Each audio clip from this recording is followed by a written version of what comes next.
Jamais avare d'une surprise pour son public, c'est dans le dos des spectateurs que le chanteur de Dionysos a surgi pour débuter son concert, avant de fendre la foule.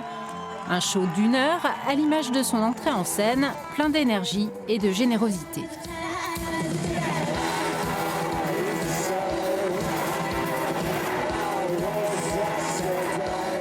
Super, grosse ambiance, ils ont mis le feu, c'était top.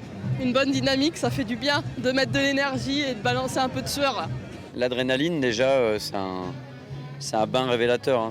Ça agit sur les émotions d'une manière assez particulière et nous en fait on a un plaisir et un désir aussi de se transformer.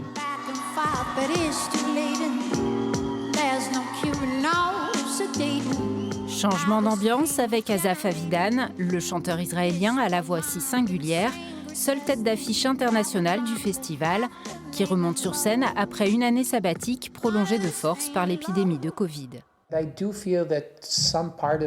Je sens qu'une partie de moi-même a hiberné, s'est endormie un peu trop longtemps.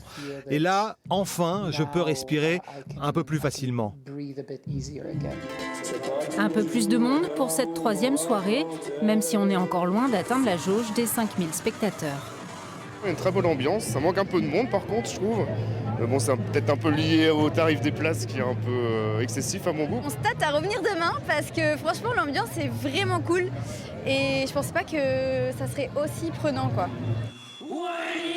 Dernière chance pour profiter du festival ce soir avec encore du beau monde, Boulevard Désert et Massisteria.